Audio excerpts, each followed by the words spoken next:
Vamos. Recording in progress. Bien. Resulta que usted en este momento está respirando, ¿no? Estamos los 11 conectados. Ninguno tiene dificultad respiratoria, por lo menos no lo veo así. Entonces uno debiera preguntarse, ¿qué es la mecánica respiratoria? Con sus palabras, ¿eh?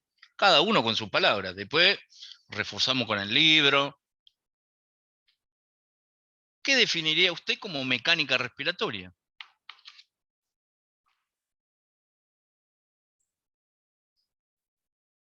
No saben.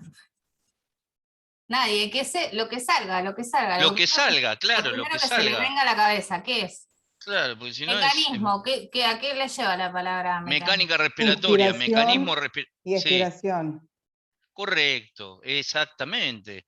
Es la respiración pulmonar, ahora vamos a lo técnico, de entrada y salida de aire de los pulmones. ¿Está bien? ¿Y por qué entra y sale ese aire de los pulmones? ¿Qué se pone en juego para que esa mecánica respiratoria sea constante? Y El que no dependa intercambio. de que usted piense, ahora inspiro y ahora expiro.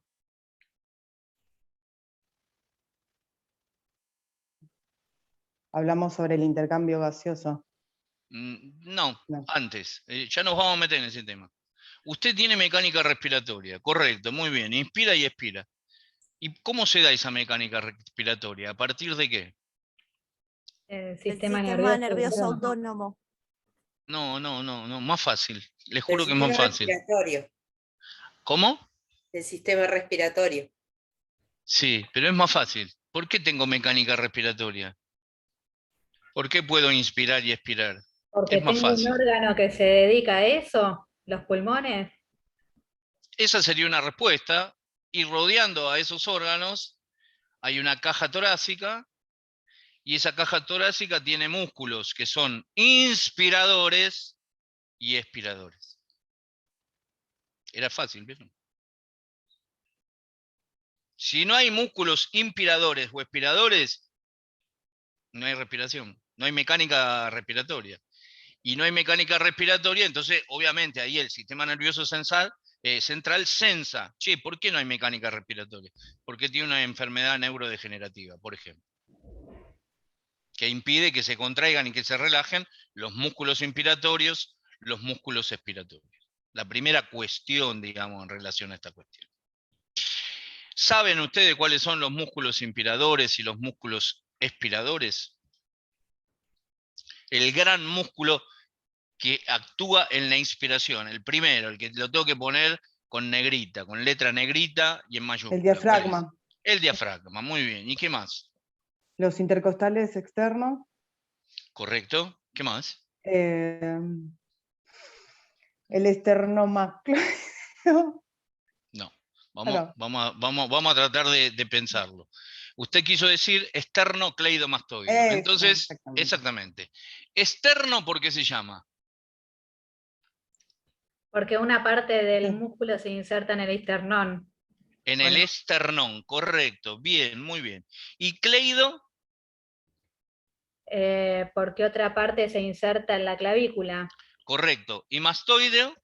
Porque otra parte de esa musculatura se inserta en la apófisis mastoides. En la apófisis mastoides. Bien, ¿qué es un accidente o una parte constitutiva de qué hueso del cráneo?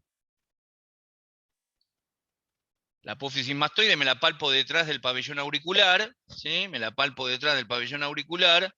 Hoy le pegaron un codazo a Leo Messi en el partido, en la apófisis mastoides. ¿Forma parte de qué hueso del cráneo? Digo, para no solamente centrarnos en él. Del hueso temporal en su región posterior. Bien, ¿qué otros músculos? Inspiradores, porque vienen muy bien, hagamos toda la lista. Y en la inspiración forzada participan también lo de pectoral menor y serratos. Bien, y en la inspiración no forzada, en este momento que estamos hablando así. Si hay un pectoral menor, hay un pectoral Mayor. correcto. ¿Qué más? Hay tres chiquitos que están colocados cuando uno lo diseca en forma de escalera, que se llaman escalenos. Escalenos. Exactamente. Y hay uno que lateralmente duele cuando uno tiene un trauma lateral del tórax, que se llaman ¿cómo? Tienen forma de serrucho, forma de sierra. Serratos. Correcto, serratos anteriores o serratos mayores. Y después hay un músculo muy pequeño que se inserta por debajo de la clavícula en relación a la cara inferior de la clavícula. ¿Y cómo se llama? Cara inferior de la clavícula. Subclavio. Bien, subclavio. Bien, ¿y cuáles serían los espiradores, lo que me ayudan a retirar, digamos, la columna de aire? Abdominales, la musculatura abdominal. La musculatura abdominal y los intercostales. Internos. Internos. Los intercostales internos. Muy bien. Bien. Eso sería la primera cuestión. La otra cuestión, digamos, a tener en cuenta, me parece a mí, es ¿cuáles son las... Usted tiene mecánica respiratoria, bien. Vamos a seguir una pregunta básica. ¿Cuáles son las funciones de las vías respiratorias? ¿Por qué es necesario tener esta mecánica respiratoria? ¿Para qué? Para conducir el aire de la atmósfera que puede ingresar al organismo y al mismo tiempo el dióxido de carbono que pueda salir hacia la atmósfera. Sí, esa es una función especializada, pero vamos a algo más básico. Usted respira y como función para digamos, conducir esa columna de aire, ¿qué hace la vía respiratoria? Va preparando el aire Humidifica. para que ingrese. Sí, ¿y cómo lo prepara? Bien, vamos por ahí. Prepara el aire para que... A través de las cilias de la cavidad nasal, Bien. va templando el aire. Puede ser. Lo humidifica, Es ¿no? Me correcto, queda es congelado correcto. y me queda. Va por Lo ahí, va por ahí, filtra, va por lo ahí. humedece, sí. Exactamente, humidifica, el término sería humidificación 100% de esa columna de aire y calentamiento de esa columna de aire aproximadamente hasta 35 grados cuando llega, digamos, al componente bronquial en la división de la tráquea. Es correcto, ¿se entiende? Digo, por eso digo, vamos de lo básico a esta cuestión. ¿Por qué es esto importante? Usted podrá ser o no un paciente reactivo respiratorio, podrá ser o no un paciente reactivo respiratorio. El frío que hemos vivido esta semana, yo vivo en una zona rural, menos 5 grados bajo cero hizo ayer a la mañana, impacta claramente sobre esa vía respiratoria. En los pacientes que son hiperreactivos bronquiales, provoca la constricción de los bronquios, provoca la constricción de los bronquios, provoca el broncoespasma o provoca la tos. La tos como reflejo respiratorio tiende a que la columna de aire sea infinita y se mantenga permanentemente. ¿Se entiende? Pero digo, esto que parece banal no es banal. Y eso lo hace, como dijo una de ustedes, a partir de un epitelio que tiene cilias, que también tiene la capacidad no solamente de ir calentando esa columna de aire, sino de limpiar las impurezas que pudiera tener ese, entre comillas, volumen de aire respirado, ese volumen de aire respirado. Bien, correcto. Si uno tuviera que definir y describir las vías respiratorias y nombrar los órganos que intervienen, ¿por dónde empezarían? Por la cavidad nasal, luego sigue por la faringe, que se divide en tres. Tenemos la conexión con la boca, nasofaringe, primero con la nariz, nasofaringe, luego con la boca, orofaringe, y la terminación, que es la conexión, la última parte de la faringe, La laringe. Laringolaringe, Laringofaringe. laringofaringe. Bien, correcto. ¿Qué Luego más? tráquea, de la tráquea... No, falta algo. Laringe, perdón. La laringe, muy Laringe. bien, la laringe, describió Luego la la... laringe. Bien, ¿qué más? La tráquea. La Bien. tráquea se ramifica en bronquiolos. Los No, bronquiolos... no, Tráquea. tráquea, y después vienen los Bronquios. bronquiofuentes, derecho Los izquierdo. bronquiofuentes, Ahí está, muy exactamente. bien. Sigue ramificándose, bronquiolos Bien. y luego los alvéolos. Y luego los alvéolos, correcto, que sería la mínima expresión del aparato, digamos, respiratorio.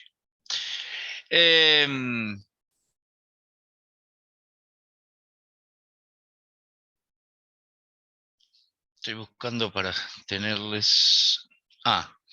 dos funciones y dos cuestiones. Capaz que lo leyeron en algún lado, es... ¿a qué se denomina vías de primera y de segunda generación? Vías ¿Sería la bronquiales. vía inferior y la vía superior? Sí, en realidad, digamos, los de primera generación son la tráquea y los dos bronquios principales, derecho e izquierdo.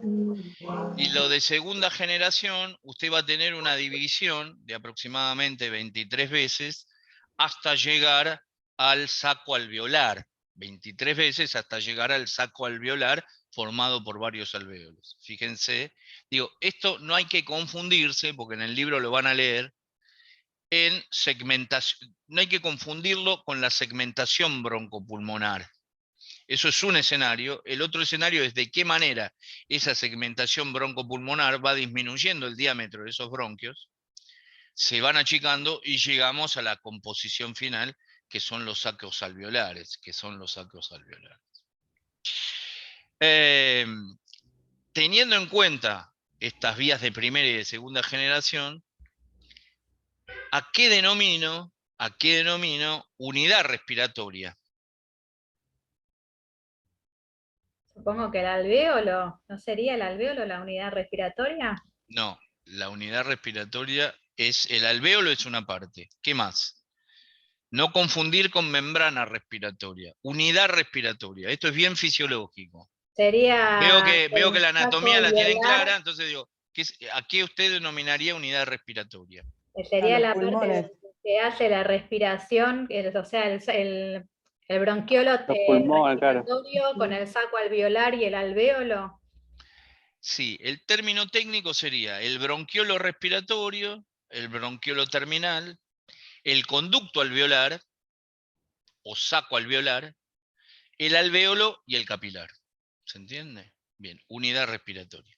¿Y qué función cumple esta unidad respiratoria? ¿Cuántas? Capaz que lo leyeron como en 4 etapas. ¿El intercambio gaseoso no es la función? Sí, ¿cuál es la etapa esa?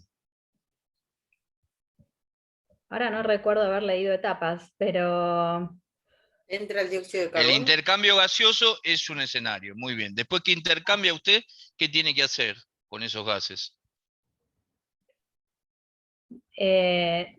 según el oxígeno que según no. ingresa, Lo filtra. Transportarlo a través de Transportarlo, los ahí está. No sé quién lo tejidos dijo. y la sangre. Espere. Digo, por eso digo, según no. Usted tiene que transportar de alguna u otra manera, hacia adentro o hacia afuera. Entonces digo, usted ventiló, ¿está bien? Ventilación pulmonar. Es el movimiento de entrada y de salida. Perfecto. Esa primera etapa. Lo hizo. Segunda etapa, esto que usted planteó, la difusión del oxígeno y del dióxido de carbono. Tercera etapa es el transporte de esos gases, ¿está bien? Y la difusión a los tejidos. ¿Y la cuarta etapa cuál sería? O la última función de esta unidad respiratoria. La Y eliminación sería la del dióxido de ventilación carbono. pulmonar. No, la ventilación pulmonar sería la primera. Si usted no tiene ventilación pulmonar, no tiene las demás. La eliminación de dióxido de carbono. No, usted ya lo hizo en el contexto de la ventilación pulmonar, usted lo está haciendo. Difundió, transportó, ¿y qué hace? Es más fisiológico, regula esa ventilación pulmonar. ¿Se entiende? ¿Por qué? Porque se cumple lo que decía ahí la compañera. Tengo que, digamos, eliminar el dióxido de carbono y difundir a los tejidos el oxígeno. Que esto es una verdad a medias. Porque si leyeron, transporte de gases, oxígeno, dióxido de carbono, cómo se transportan el oxígeno en sangre y cómo se transporta el dióxido de carbono en sangre. El oxígeno a través de las venas y las arterias Claro, es la la arteria, ¿no? adosada Por la a vía la sanguínea. hemoglobina. Digamos, en realidad va en sangre asociado a una proteína. ¿Y cómo se llama A esa la proteína? hemoglobina. Exactamente, el 97% de oxígeno, digamos, que yo tengo va asociado a la hemoglobina y forma un compuesto que se denomina oxihemoglobina. ¿Y cómo el 3% restante, cómo se transporta? ¿Disuelto? Está ¿No va disuelto y... libre en el plasma? ¿No Correcto, libre, transporta? está perfecto, esa es la definición, libre, está bien, 3%, 97% forma asociado a la hemoglobina, oxihemoglobina. ¿Y el dióxido de carbono? Un mayor porcentaje se transporta en forma libre, un menor porcentaje se asocia también a la hemoglobina. ¿Puede ser? Un No, porcentaje es al revés. Un menor porcentaje, un 10%, va libre, un 30%, digamos, en forma de bicarbonato, porque hay toda una cuestión, digamos, de la reacción química que, digamos, va, digamos, unido a bicarbonato, y un 60% va unido a la hemoglobina. Digamos, la hemoglobina es bígama, ¿no? Y entonces forma la carboxihemoglobina. ¿Sí? Entonces digo, esto para, digamos, entender que se ha cumplido esto de la difusión de los gases. Correcto.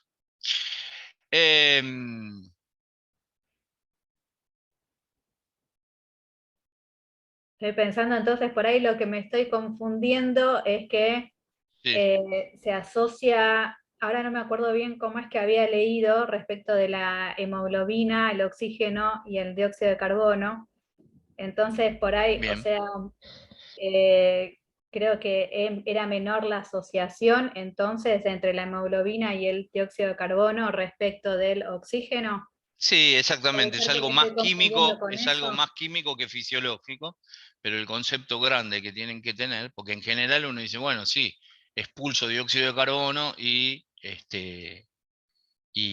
oxígeno, y en realidad en los procesos fisiológicos nada es todo o nada, ¿se entiende? Ningún proceso es todo o nada. Uno genéricamente, pedagógicamente, dice, bueno, sí, o en las grandes definiciones toma este concepto de base. Ahora, cuando usted se introduce al capítulo, aparece esta cuestión. La otra pregunta que sería importante tener en claro es ¿por qué no se colapsan los pulmones? Salvo un trauma Por el torácico, líquido surfactante.